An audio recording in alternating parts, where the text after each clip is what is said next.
You finished solo leveling, and now there's a hole nothing else seems to fill. You want overpowered MC, deadly dungeons, revenge arcs, and that thrill of leveling up against impossible odds. Well, your next obsession is right here. These are the manhwa that carry the same fire, the same grind, and the same god-tier moments. Let's dive into the best manhwa like solo leveling you should read. What if the game you mastered for over a decade suddenly became the real world's last line of survival?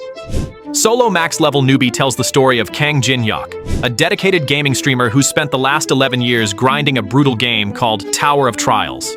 While others gave up, Jin-Hyuk kept climbing, clearing every single floor, solo. He became the only person in the world to conquer the tower. But there's a problem. No one cares. The game's player base has dried up, his viewer count is dead, sponsorships have vanished, and now, after over a decade of loyalty, Jin-Hyuk is preparing to shut down his channel and say goodbye to the game that defined his life.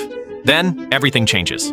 On the very day he plans to quit, the Tower of Trials appears in real life. Massive towers erupt across the planet, and a system message declares that humanity will be wiped out unless the tower is cleared within 90 days.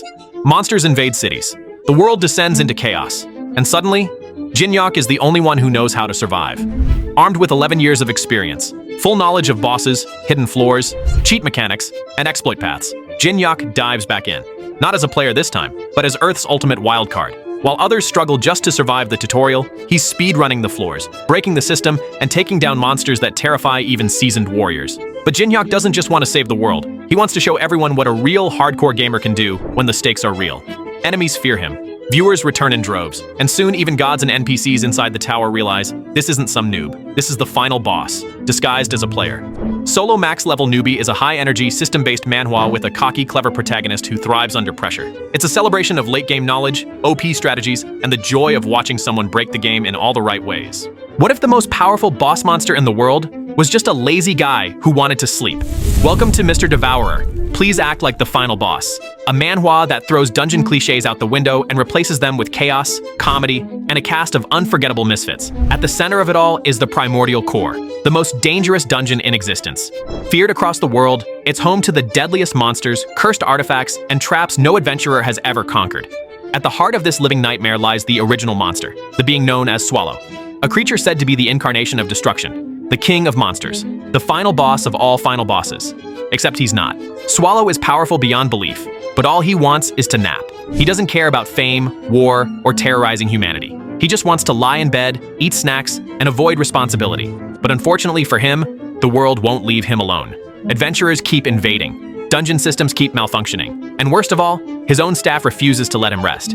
Enter Renee, a hyper-loyal, absolutely unhinged homunculus maid who treats Swallow like a divine being. Her obsession is legendary. From fluffing his pillows to vaporizing anyone who gets too close, she's determined to make him the perfect boss monster, whether he likes it or not. And then there's Patrick, the last sane being in the dungeon, a sentient skeleton who serves as Swallow's advisor, janitor, and emergency backup brain cell. He's the one keeping the entire dungeon running while everyone else spirals into absurdity. Together, this trio navigates wave after wave of dungeon invaders, internal drama, system errors, and monster bureaucracy, all while Swallow tries and fails to take a peaceful nap. Mr. Devourer is a rare gem, a fantasy comedy that blends dungeon tropes with hilarious character dynamics and just the right amount of world-ending threat. It's perfect for fans of absurd humor, overpowered but reluctant MCS, and dungeon life turned upside down. Can Swallow stay asleep long enough to avoid the end of the world? Or will his dungeon finally fall because of his own staff? What happens when the weakest man is forced to become humanity's last hope? In Blade of Evolution, we meet an unnamed protagonist, a man who awakens with a healing ability. In a world ruled by combat power and raw strength, healing might sound useful. But in this system, it's garbage, barely enough to patch wounds. No damage output, no team respect. He's treated like dead weight. But then comes the mission that changes everything. During a dungeon expedition into a sealed underground ruin, he joins a team of hunters to explore its depths. They laugh at him, underestimate him, and treat him as backup support, until they awaken something ancient, something horrifying, the Last Priest, a terrifying entity filled with rage and vengeance, long sealed away beneath the earth. Once awakened, the priest unleashes holy fury and kills every single team member, everyone except the healer, left behind, trapped, alone, powerless, until he finds it, the Blade of Evolution, an ancient cursed weapon with strange energy. As he grips the sword, something awakens inside him. The blade fuses with his system, transforming his useless healing power into something new, something terrifying. He can now sacrifice his own vitality to evolve. Pain becomes power. Wounds become strength. The more he suffers, the stronger he becomes. And he needs that strength. Because the dungeon isn't empty. It's filled with divine guardians, twisted zealots, and evolving monsters tied to the last priest's legacy. Each battle forces him to adapt, to endure, to survive alone while learning the secrets of the sword and the origin of the priest's wrath. And as he climbs deeper, he begins to unlock devastating skills no one else can access. This isn't a story about a chosen one. It's about a discarded man becoming unstoppable through sheer grit, suffering, and evolution. Blade of Evolution is brutal, dark, and full of high-risk battles where every gain comes with pain. If you love survival power-ups, overpowered growth through suffering, and a lone wolf MC who starts at rock bottom and fights his way to the top, this manhwa delivers. In a world where only the strong survive, what can one man do when he has nothing to lose? They say the hero always wins. But what if the hero is the villain? Kill the Hero flips the power fantasy genre on its head with a cold, calculating revenge tale set in a dungeon-infested world where betrayal is more dangerous than monsters. The story follows Woo Jin, a powerful player in a post-apocalyptic Earth where dungeons and monsters have merged with reality. To fight back, humanity forms guilds, groups of elite hunters who raid these dungeons, level up, and protect the world. Woo Jin was once one of them, a loyal guild member, a strong fighter, and a believer in the cause. But his trust was shattered when he was betrayed and killed by the very man he followed. The righteous, charismatic leader of his guild, a man the world worships as a hero. But Woo Jin knows the truth. He's a monster in disguise. Somehow Woo Jin is given a second chance. He wakes up in the past before everything fell apart. But this time, he's not here to save the world. He's here to destroy the so-called hero. With all his knowledge from his first life, Woo Jin begins a new path. He picks the most broken, obscure class, one designed for assassination and destruction. He targets key dungeons, gathers rare loot, and builds his power from the shadows. While the world sees him as a rising anomaly, a rogue player gaining power too quickly, Woo Jin stays focused on one thing: revenge. Every dungeon cleared, every stat point gained, every enemy crushed, it all brings him closer to his final goal. But as he rises, questions follow him. He's ruthless, unpredictable, and his methods don't fit the hero mold. Is he with the guilds or against them? Is he saving lives or setting up something worse?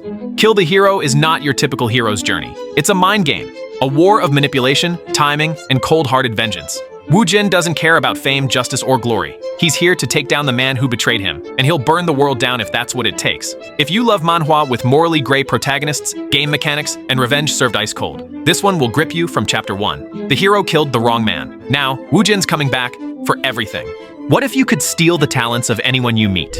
In Your Talent Is Mine, we follow Ye Tian, a young man born into a world on the brink of extinction. Earth is no longer safe.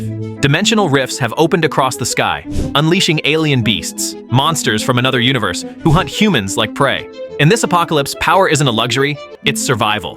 Ye Tian starts off weak, struggling just to protect his younger sister from the chaos tearing the world apart. But everything changes the day he awakens a unique and terrifying ability: the power to copy the talents of others. Whether it's strength, speed, elemental control, or combat skills, if someone else has it, Ye Tian can take it. This power isn't flashy, it's broken, overpowered, dangerous, and Ye Tian knows it. He begins to secretly absorb abilities from those around him, enemies, allies, even powerful alien invaders. Each fight he survives makes him stronger. Each new talent gives him an edge.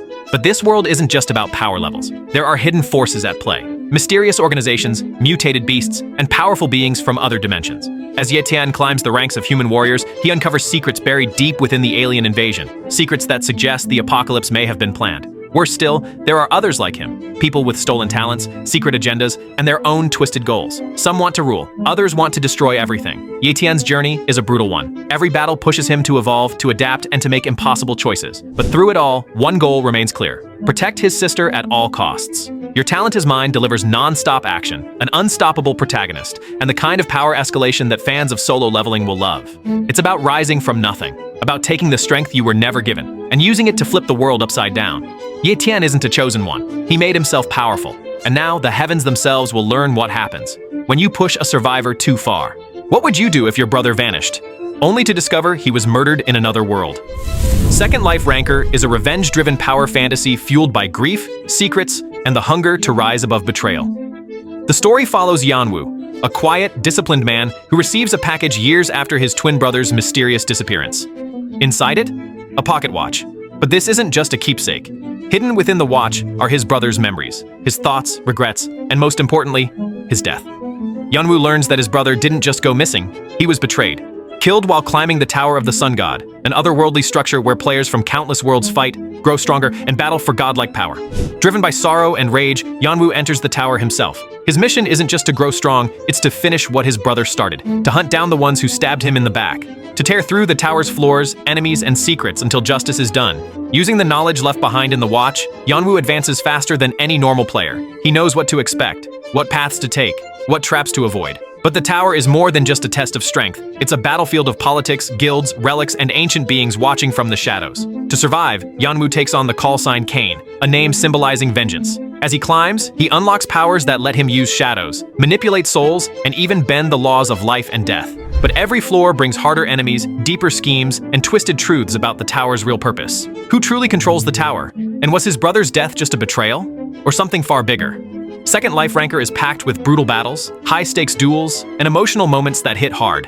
It's a story about family, revenge, and the will to fight even when the world is stacked against you. Jin-Woo isn't here to play the game. He's here to finish it, and to make the ones who killed his brother pay, no matter what it takes. What if the end of the world wasn't just a disaster, but a system?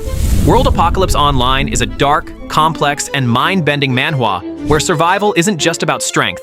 It's about time, fate, and knowing when to break the rules. The story follows Gu Qingshan, a soldier who lived through the final days of humanity. He watched the world fall apart. He saw monsters rip cities to shreds. He experienced the chaos, the betrayal, and the collapse of civilization. But right before the end came, the true, terrifying end, he was pulled out of time. Through a mysterious force, Gu Qingshan is sent back into the past, to the day before the apocalypse begins. Armed with future knowledge and memories of everything that went wrong, Gu Qingshan now has one goal: change fate, stop the end, save humanity. But the deeper he dives into this second chance, the more he realizes things don't add up. This isn't just a natural apocalypse. The world is acting like a game. Literal system messages appear, quests, power upgrades, stats. There's something behind the collapse, an intelligent force playing a game with Earth as the board. And Gu Qingshan? He's not the only player. As more people awaken to the system, factions form, guilds rise, the strong begin to dominate, and behind it all, ancient secrets stir. Gods, dimensions, unknown rules that twist reality itself. Gu Qingshan must climb the power ladder again, but this time with knowledge of what's to come.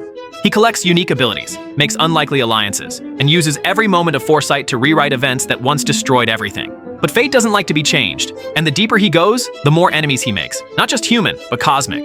Enemies that exist beyond space and time, determined to ensure the apocalypse plays out exactly as planned. World Apocalypse Online is more than a regression story. It's a multi-dimensional war for survival, with high-stakes strategy, mystery, and psychological intensity. If you love time loops, hidden systems, and MCs who never stop thinking 3 steps ahead, this manhwa delivers. Gu Qingshan isn't a hero, he's a survivor. And this time, the apocalypse won't go unchallenged. Number 8. Pick Me Up, Infinite Gacha. Ever wondered what happens to the characters inside your favorite mobile games? This manhwa answers that, and the answer is terrifying. Pick Me Up throws us into a brutal gacha system where heroes aren't just units, they're living beings. Han, a former gamer, suddenly wakes up inside the very game he used to play. But he's not the player anymore. He's the picked up character, a 1-star summon with no power, no say, and no freedom. And in this world, low tier means disposable. If he doesn't perform, he's gone, sacrificed, replaced, forgotten, like every other weak unit in the team. But Han refuses to break. Armed with memories of the game and a ruthless will to survive, he begins a deadly climb, not just up the tower, but out of the system itself. What makes Pick Me Up so gripping isn't just the world, it's the tension. Every summon matters, every mistake costs lives, and if your teammates die, they don't respawn. There's no mercy, only progress. As Han bonds with his team, we see something rare in these stories: empathy through power. He isn't just leveling up, he's feeling the pain of every loss, learning from every fallen comrade, carrying the weight of 100 sacrifices on his back. The battles are strategic, the world is cruel, and the only way out is to become the kind of hero no one can afford to lose. For fans of solo leveling, this is like stepping into the system's backroom, where the summoned units fight to survive their own story. Pick Me Up is a hidden gem, dark, emotional, and absolutely unforgettable. From solo climbers to vengeance seekers, lazy dungeon bosses to system-breaking tacticians, these manhwa don't just follow in solo leveling's footsteps, they forge their own path. Which one's going on your reading list? Drop your pick in the comments, hit that like button, and don't forget to subscribe for more content.